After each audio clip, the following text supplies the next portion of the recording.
الحمد لله والصلاة والسلام على رسول الله. أما بعد فأعوذ بالله من الشيطان الرجيم. بسم الله الرحمن الرحيم.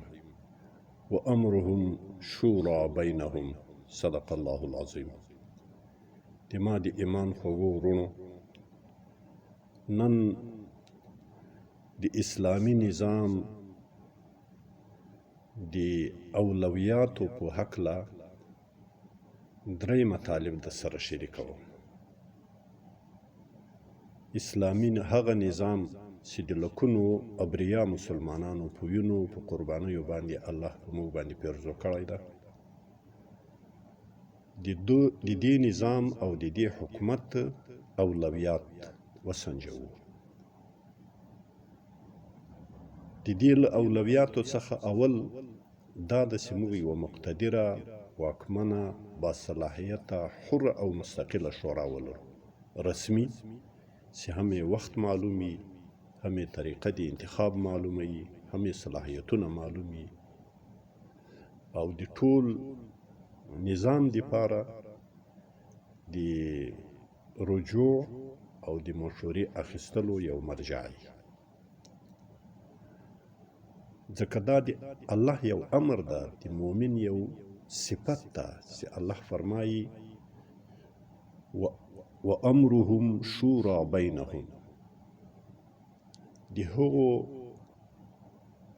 صالحو بندگانو چې د الله عز وجل په نزد باندې د لوړو نعمتونو د لوړو رحمتونو مستحق دي، په هغو کې یو صفت له صفاتو دا ده چې وامرهم شورى بینهم، تر خپل منځ یې امورات ټول په شورا باندې توی کیږي. الله خپل حبیب ته فرمایي وشاورهم فی الامر.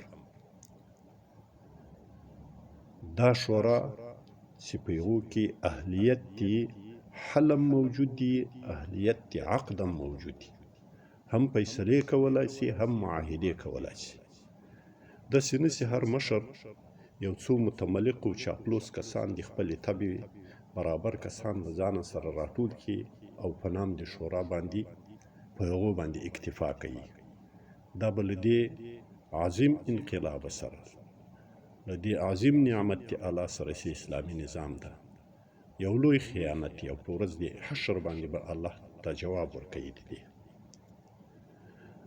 دوم هغه څه چې د اسلامي نظام له اولویاتو څخه ده، هغه د نظام د کورني او بهرني سیاست د چلولو دپاره یو مدون خلاصه قانون چې د خدای تعالی له کتابه او د رسول الله له ارشاداتو او له همدغه کتاب و ارشاداتو څخه د مستنبط حنفي فقه په رڼا کې تدوین سوی او د خبیرو جیدو علماو په واسطه باندې مهذب سوی، خلاصه سوی، تر څو د انسانانو د مسلمانانو ته د دې حکومت د چلولو دپاره هم د کورنیو کړو هم د بهرنیو کړو دپاره یو مشعل راهی. داسې نه چې هغه کې ورکي، ځکه الله عز وجل راته فرمایي چې لکل جعلنا منکم شرعة ومنهاجا. انسانانو د تاسې ټولو دپاره، هرې طبقې او هرې فرقې دپاره مې، د هر دین و ملت دپاره مې آسماني شریعت مقرر کړی و، او منهاجا د هغه آسماني شریعت په رڼا کې مې واضحه لار د ژوند د دوی دپاره مقرره کړې چې هغه د هرې خپلې خطې دپاره کفایت کوي. او دا منطق او دلیل و استدلال چې څوک وایي چې موږ قرآن لرو، حدیث لرو، فقه لرو، قانون ته ضرورت نشته، دا هغه طفلانه او جاهلانه استدلال و منطق ده چې هیڅ قابل د شعور دې ته اعتنا نه کوي، په دې باندې قناعت نه حاصلېږي.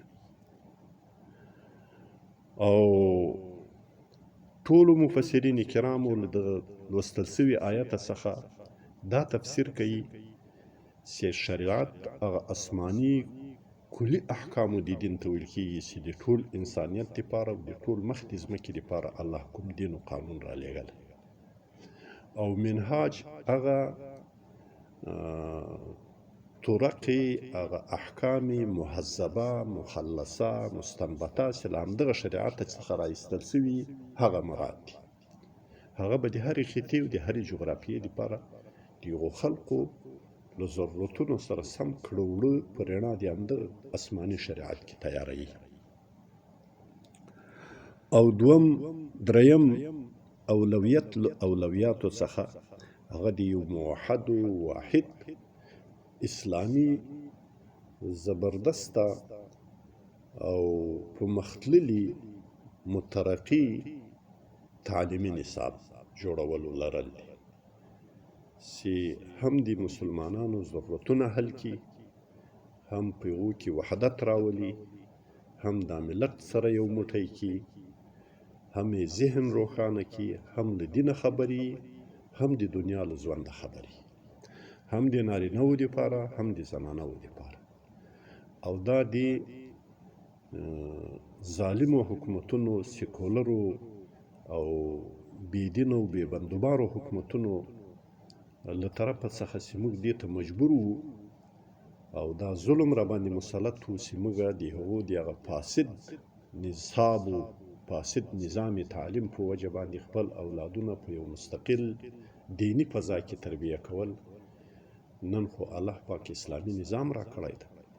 نور موږ باید داسې لار کېږدو چې تر پیړیو پیړیو پورې که بېدینه نظامونه راځي په هغه نظام کې تغییر و تبدیل نشي کولی.